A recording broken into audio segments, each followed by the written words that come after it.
Assalamualaikum. Assalamualaikum warahmatullahi wabarakatuh. Alhamdulillah rabbil alamin wal aqibatul muttaqin wa la udwana illa 'alal zalimin. Asyhadu an la ilaha illallah wahdahu la syarikalah wa asyhadu anna Muhammadan 'abduhu wa rasuluh. Allahumma shalli wa sallim ala sayyidina wa nabiyina wa habibina wa maulana Muhammad imamul muttaqin wa qadul al-jahilin wa ala alihi wa sahbihi wa man da'a bi da'watihi wa sanna bi sunnatihi ila yaumiddin. Yang mati silakan fungsi surau. Sebenarnya silakan Tuan Imam, Tuan Bilal, datang kuasa surau, datang kuasa taman. Sidang jamaah muslimin muslimat, mukminin mukminat wa ta'ala. Alhamdulillah, kita panjatkan puji dan syukur kepada Allah Subhanahu wa taala kerana dengan limpah guna rahmat kepada Allah kita dapat bersama tuan-tuan pada malam ini untuk kita solat tarawih dan kita berjemaah. Alhamdulillah. Jadi saya mengambil sedikit masa, mencuri masa tuan-tuan untuk sesi tazkirah. Allah Subhanahu wa taala menyebut dalam Quran, ya ayyuhallazina amanu kutiba alaikumusiyam kama kutiba alal ladzina min qablikum la'allakum tattaqun ayyaman ma'dudat. Subhanallahu azim. Yang bermaksud, wahai orang-orang yang beriman, dipatukan pada kamu berpuasa sebagaimana dipatukan pada umat yang sebelum daripada kamu, la'allakum tattaqun, kamu mudah-mudahan kamu bertakwa kepada Allah Subhanahu wa taala. Surah Al-Baqarah ayat 183. Jadi ayat ini merupakan dalil pensyariatan tentang keperluan puasa kepada umat Islam. Jadi sebagaimana dipatukan pada umat yang sebelum daripada kita, kan, umat Nabi Nuh, umat Nabi Musa, umat Nabi Isa dan sebagainya, kan, mereka juga pernah berpuasa, tetapi mungkin kaedah dan caranya agak berbezalah sebagaimana yang dilakukan kepada umat baginda Rasulullah sallallahu alaihi wasallam. Puasa di segi istilah menahan diri, kan? Menahan diri pada makan dan minum dan perkara-perkara yang membatalkan puasa, mulai daripada terbit fajar siddiq sehinggalah terbenam matahari. Sehinggalah terbenam matahari itu dikatakan puasa lah. Cuma puasa ini, kan, banyaklah dia punya adab-adab puasa, tata cara puasa, perkara-perkara yang membatalkan puasa kita kena jauhkan dan sebagainya. Dan puasa ini banyaklah hikmah dia. Banyak sangatlah hikmah dia. Salah satu daripada hikmah puasa ini ialah daripada sudut kesihatan lah.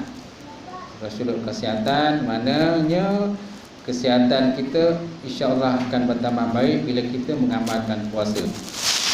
Dan orang yang obes kalau nak kurus kena banyak puasa lah. Dan orang yang bujang, orang bujang pun digalakkan berpuasa.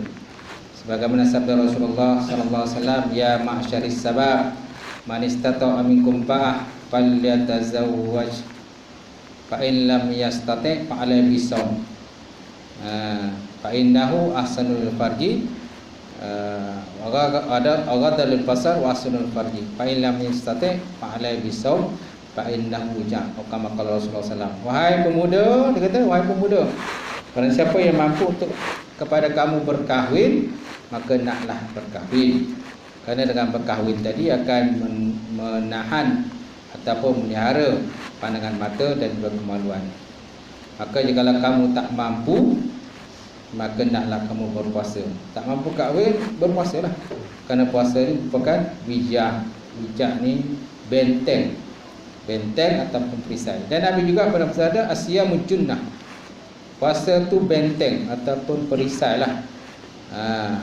Seperti orang pergi perang kan, orang perang kan dia pergi perisai kan, perisai lah atau tembok untuk menangkis serangan daripada pihak musuh. Jadi puasa ni pun begitu jugalah, sebagai perisai daripada melakukan perkara-perkara yang dilarang ataupun ditegah oleh Allah Subhanahu wa taala. Jadi makna puasa ni di segi kesihatan bagus. Maknanya ada kesihatan kepada perut kita lah. Kalau tidak kan perut kita asyik bekerja, siang malam pagi bukan bekerja, pagi kan bekerja, pukul 10 kan bekerja lagi, tengah hari kamu kerja lagi, petang kerja, malam lagi, kamu malam kamu ngetai kau benda ke, kerja lagi. So bila masa nak rehat, jadi ada rehat lah, kurang rehatnya. Jadi dengan berpuasa tadi, maka adalah banyaklah kesihatan kepada perut kita. Dan doktor pun kan selalu menyarankan kita berpuasa. Bagi sesiapa yang nak buat pembedahan, kan, pembedahan di bahagian perut, betul tak? Kan biasanya disuruh berpuasa. Orang yang nak buat medical check up pun biasanya suruh puasa dulu kan. Besok nak buat check up, kayak disuruh kita berpuasa, doktor suruh puasa. Betul tak? So maknanya puasa ni banyak kelebihannya. Salah satu lagi pada puasa ini, maknanya kita orang kata prihatin terhadap golongan-golongan yang susah. Orang yang susah, orang yang miskin, fakir, yang tidak ada kemampuan daripada segi pendapatan dia lah, terpaksa minta sana, minta sini dan sebagainya. Bukan, kadang-kadang dia bukan minta nak miskin, bukan dia minta nak fakir, tapi dari takdir Allah Ta'ala dia fakir miskin, kan, dia jatuh bankrupt dan sebagainya, hartanya disita dan sebagainya, dia tidak ada kemampuan dari segi harta benda. Ada juga kadang-kadang kita tengok golongan-golongan gelandangan, bawa duduk bawah jambatan dan sebagainya, yang kais pagi makan pagi, kais petang makan petang dan sebagainya. So maknanya dengan berpuasa tadi kita menghayati dan juga empati lah kan, empati terhadap golongan-golongan yang beginilah, yang susah. Lainlah kalau seandainya dia malas bekerja, tu lain. Ada orang dia memang malas bekerja, dia hanya mengharapkan pemberian sedekah ataupun sumbangan daripada orang lain. Ini satu tabiat yang tak baiklah. Kerana Islam ni mengajar supaya kita berdikari, bekerja, jangan kita hanya cuma asyik bergantung pada orang yang lain kan. Itu antara pengajaran puasa lah.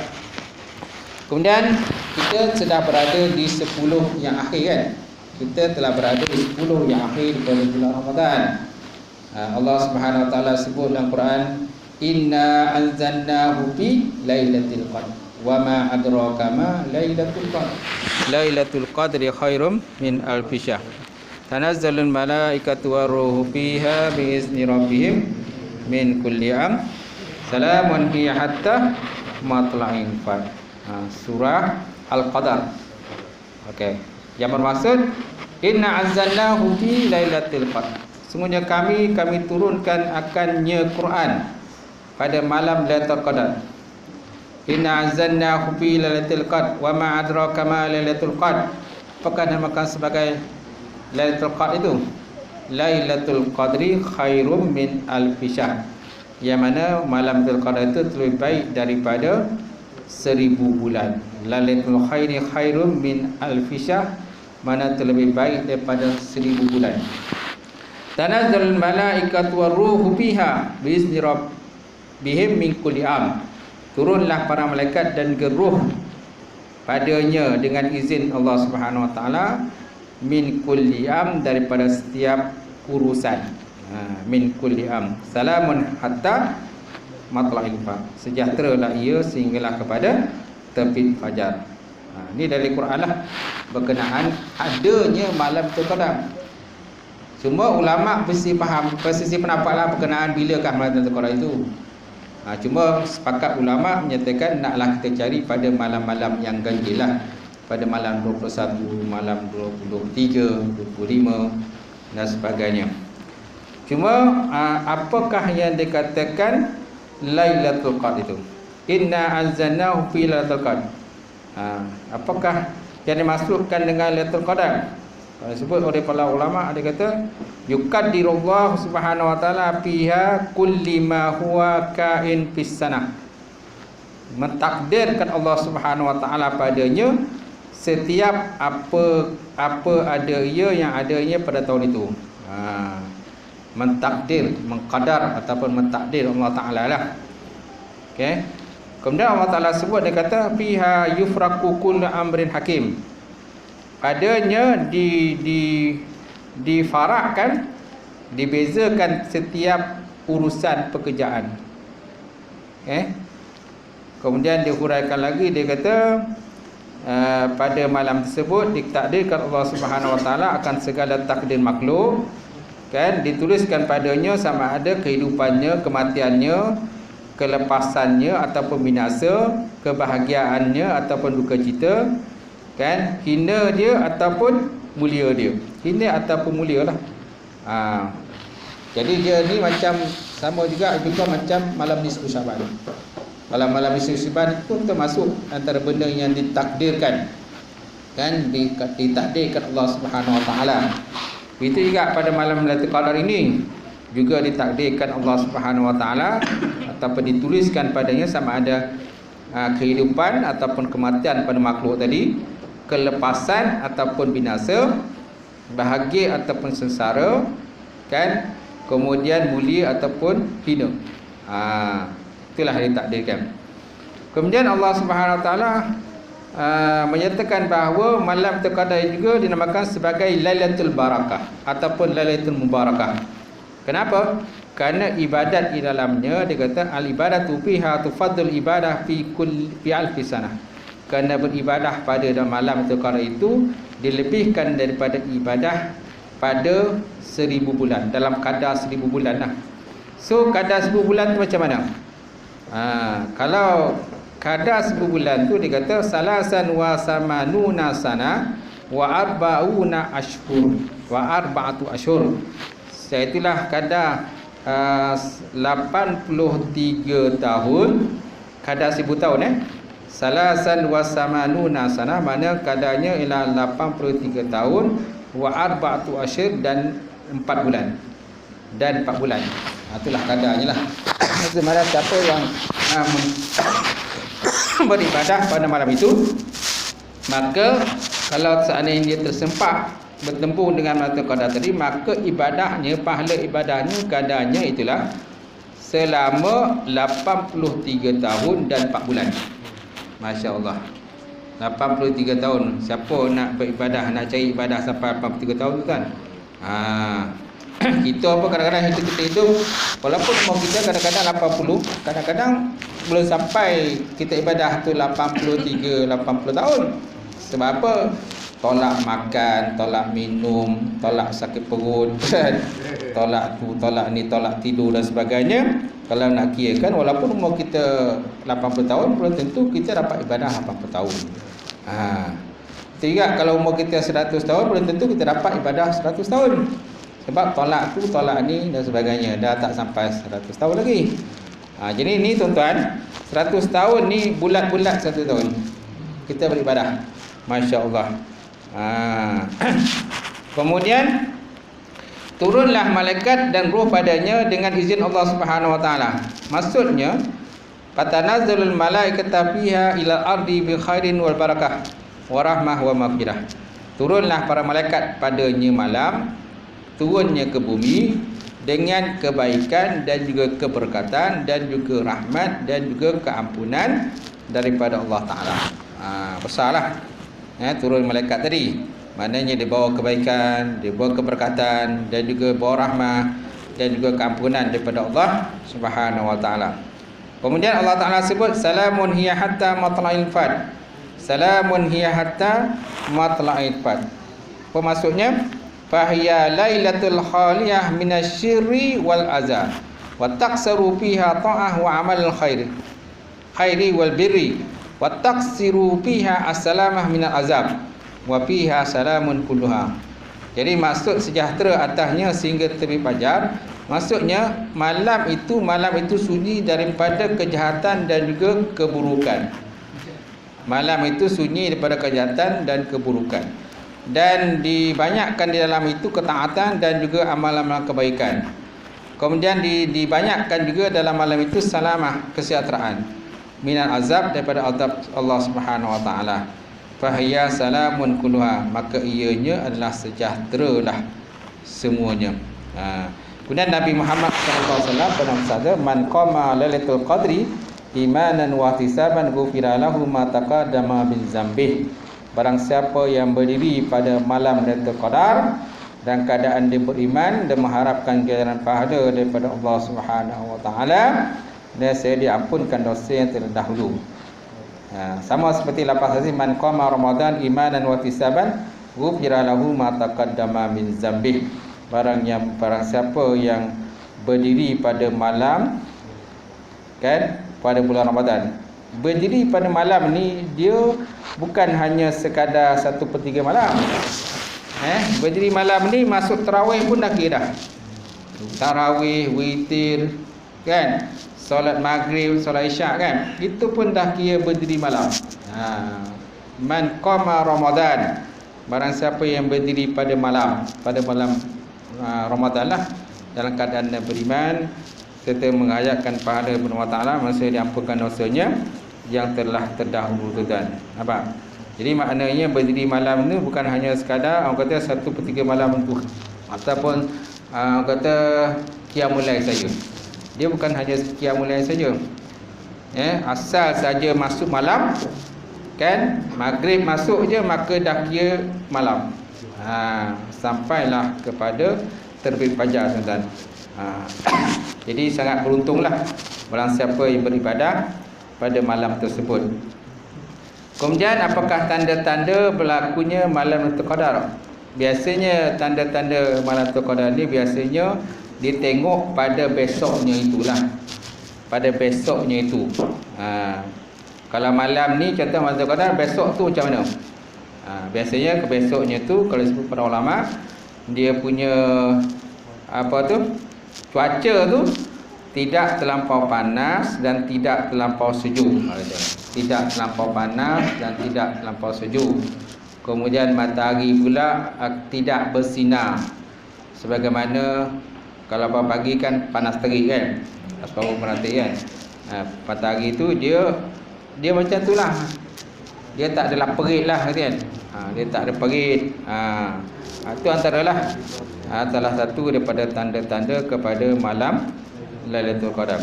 Baik, kemudian kita digalakkan berdoa kalau seandainya kita berjumpa dengan Lailatul Qadar, dengan banyakkan kita berdoa. Antaranya ialah Allahumma innaka afuwun karimun tuhibbul afwa wa'fu anna ya karim. Ini doa yang biasa kita ulang tadi, kan. Allahumma innaka afuwun karimun tuhibbul afwa wa'fu anna ya karim. Ya Allah Tuhanku, semuanya engkau lah afu. Afu ni pemaaf lah. Pemaaf. Kemudian engkau mencintai akan pemaaf. Lepas itu fa'fu anni, maka ampun kau oleh kamu akan daku lah. Fa'fu anni, ampunkan daku akan daku. Jadi kita minta keampunan daripada Allah Subhanahu Wa Taala. Dan malam Lailatul Qadar ni boleh kita kena cari pada malam-malam ganjil, sebagaimana sabda Rasulullah SAW, kan, tastaharru lailatul qadri fil witri min asyatil awakhir min Ramadan. Cari oleh kamu akan malam Lailatul Qadar itu pada witir, pada 10 yang akhir, pada malam ganjil, pada 10 yang akhir daripada bulan Ramadan. Pada bulan Ramadan. Okey. Kemudian kata sekarang ni kan sibuk, kan, raya terkejut kan. Orang sibuk raya terkejut. Okay.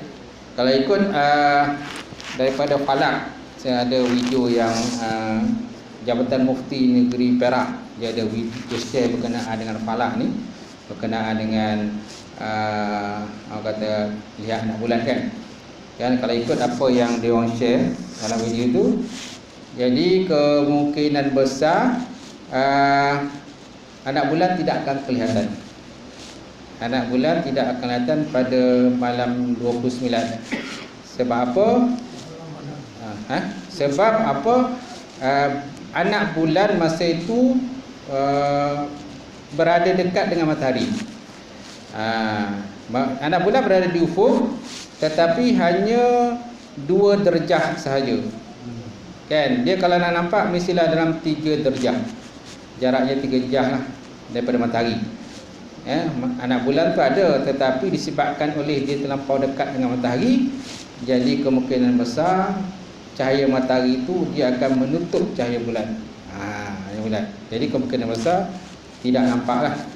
Jadi kemungkinan besar kita akan berpuasa selama 30 hari lah. 30 hari genap barulah kita akan berhari raya. Kalau pada 30 tu mana apa? 21 20 kan? 20. Kalau 22 tu baru anak bulan pun nampak. Sebab kalau lihat anak bulan 20. Lihat anak bulan 20. Pada 20 hari bulan tu kan, masa tu bulan berada dalam keadaan gelap dia. Bulan dalam keadaan gelap. Dia namanya new moon, maknanya bulan dalam gelap. Jadi sebabkan bulan gelap, jadi tidak nampak. Kalau nampak pun sikit sangatlah. Tapi ditutup oleh cahaya matahari. Dia terlampau dekat dengan matahari, jadi tidak nampak. Kan orang sibuk pada gaya terkejut sama kan. Jadi kemungkinan, tapi apapun dia kata tunggu perisaran daripada mohon raja-raja lah. Apapun tunggu daripada raja-raja lah kalau ada umum. Tapi kalau ikut dia punya kajian dia orang, ikut pada aplikasi yang dia orang ada, banyak aplikasi ni berkenaan dengan bulan ni, berkenaan anak bulan ni. Ikut pada perkiraan mereka, memang anak bulan ada tetapi tidak nampak, disebabkan oleh cahaya matahari yang kuat menutupi cahaya bulan itulah. Dan kalau dah nampak, mesti dia di atas lagi. Sekarang ni dia di matahari, matahari dah tenggelam, jadi bulan tu di sini kan. Kalau bulan di atas sikit, mana 3 darjah tu nampak. Tapi di bawah, jadi tidak nampak. Kemungkinan besar tidak akan sambut raya lah pada 29. Jadi kita 30 lah, 31 baru nak dulu lah. Okay. Itu saja yang dapat di-share, dikongsikan pada malam ini. Dan apa yang kita kongsi dan share pada malam, insyaAllah dapat manfaat pada kita bersama, insyaAllah. Sekian, Assalamualaikum warahmatullahi ta'ala wabarakatuh.